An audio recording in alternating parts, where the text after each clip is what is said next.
Los fisioterapeutas no hacen fisioterapia, o al menos la mayoría no lo hace. Siempre que le digo a alguien que estudió fisioterapia, siempre me pregunta lo mismo.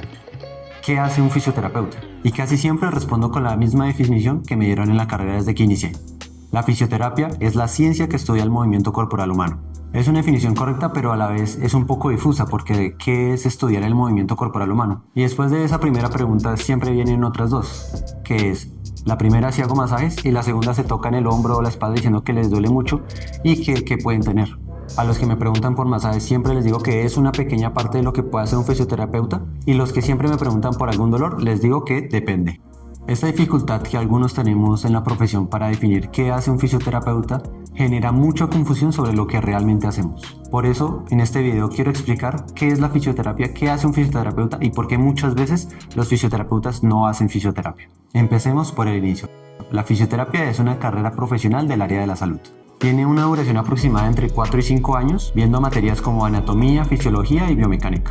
En estas materias el enfoque no es memorizar nombres ni estructuras ni patologías, sino que el objetivo es atender a personas y entender sus problemas en movimiento y hacer planes de intervención especialmente para ellos. Entonces realmente lo que define la fisioterapia no son las técnicas, sino el razonamiento que tienen para abordar este tipo de problemas en el movimiento corporal humano. Y para poder entenderlo más a fondo vamos a ver cómo se estructura una consulta de fisioterapia. Y para comprender esto vamos a ir al organismo más importante en el mundo de la fisioterapia, la World Physiotherapy, que básicamente es la Asociación Mundial de Fisioterapeutas. Esta no solamente es la representación mundial de los fisioterapeutas, sino que también nos dice cuáles son las competencias del fisioterapeuta a la hora de ejercer.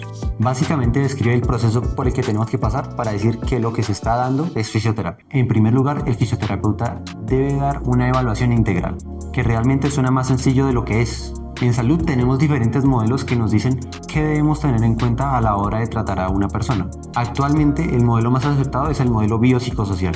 Este modelo no solamente se enfoca en la lesión o el dolor, sino que también tiene en cuenta factores contextuales, psicológicos, biológicos y ambientales. Por eso una evaluación no es completa si yo solamente digo que alguien tiene un dolor de espalda. Es necesario entender en qué contexto apareció el dolor, qué barreras o facilitadores tiene su entorno, cómo afecta emocionalmente a la persona y qué efectos tiene en su vida diaria. Además de todo esto, hacer una buena evaluación física.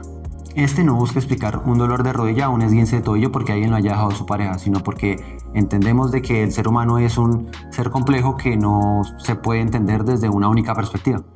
Después de hacer la evaluación, hacer la historia clínica y todo esto, el fisioterapeuta debe dar un asesoramiento profesional sobre si lo que esa persona realmente necesita es fisioterapia. Esto debido a que la fisioterapia también se ejerce como atención primaria. Básicamente, el fisioterapeuta es la primera persona a la que consulta a alguien en el sistema de salud.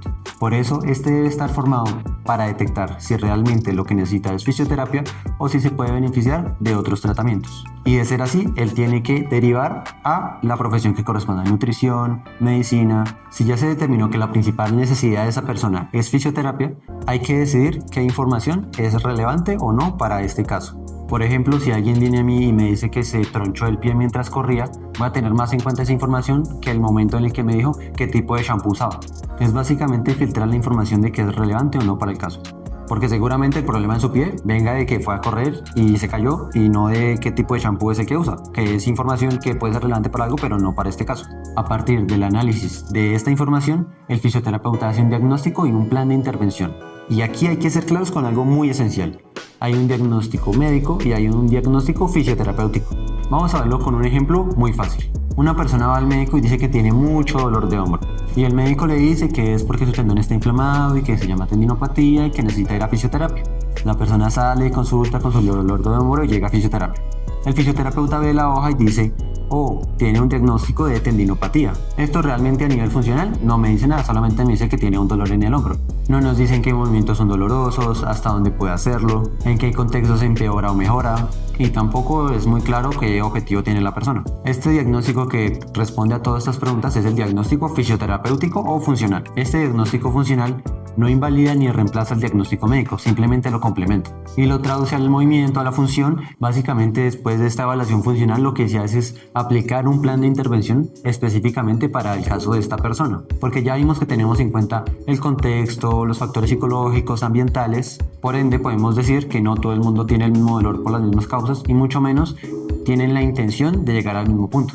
No es lo mismo un dolor de hombro en un beisbolista que lo que quiere es volver a competir, o con el dolor de una ama de casa que simplemente quiere que ya no tener dolor y poder levantar el brazo y poder agarrar las cosas que necesita para la casa. Y después de aplicar este plan personalizado, lo que hay que hacer es evaluar y validar los objetivos que se han logrado con este plan de tratamiento, básicamente para saber si funcionó o no funcionó, si hay que cambiar de plan, si podemos seguir así, si ya terminó. Este proceso es una evaluación y un ajuste del planteamiento inicial, lo que demuestra el componente científico de la profesión. Entonces la pregunta es, ¿por qué a veces solamente hablamos de las técnicas que hace un fisioterapeuta? Si observamos el núcleo del ejercicio profesional, siempre hay una evaluación, un análisis, un diagnóstico, un pronóstico, una intervención y una reevaluación. Pero muchas veces solamente lo que se muestra es la intervención, el calor, el frío, la electroterapia, el masaje. Por eso se parece ser que socialmente la fisioterapia se redujo a solamente las técnicas y no realmente al razonamiento clínico que uno tiene que tener para entender por qué se hacen esas técnicas y por qué puede estarle ocurriendo esto a la profesión. Pues realmente esto es multifactorial, no hay una sola razón por la que esté pasando esto. Por un lado está el sistema de salud. En muchos servicios un solo fisioterapeuta tiene que atender a múltiples personas con unos tiempos que hacen prácticamente imposible hacer una buena evaluación, un análisis suficientemente profundo, un planteamiento completo del tratamiento y hacer un seguimiento real sobre los cambios que está teniendo esta persona por el tratamiento. Eso no solamente afecta la calidad de la atención, sino que también desgasta al profesional.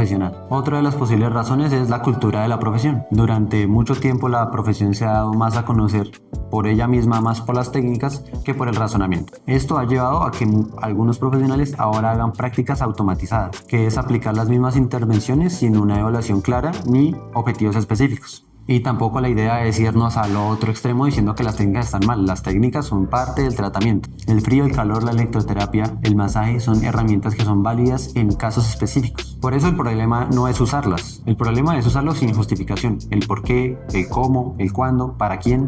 Cuando no hay una evaluación, un análisis, un diagnóstico, un plan de tratamientos fijos y una reevaluación planificada, no podemos decir que estamos ejerciendo la fisioterapia en el sentido completo de la profesión. Por eso hay fisioterapias que aplican técnicas, pero no necesariamente eso hace que hagan fisioterapia. No por una causa, sino por la combinación de varias, como el sistema de salud deficiente, la mala praxis profesional, la cultura de la profesión en algunos casos. Y explicado todo esto, mi última intención es atacar a nadie, sino que también pienso que hay que asumir responsabilidad de que nuestra profesión muchas veces se malinterprete por culpa de nosotros mismos. Y así como muchas veces nos mostramos haciendo técnicas, también hay que explicar que no solamente esa parte es fisioterapia, porque la profesión es una carrera de 5 años, que no son 5 años viendo técnicas, sino que son 5 años de anatomía, fisiología, explicación, razonamiento clínico, prácticas, por lo que considero que también es importante mostrar esa otra parte que no es la más visual ni la más entretenida de ver, pero que es parte de la profesión y es una de las cosas más importantes que tiene.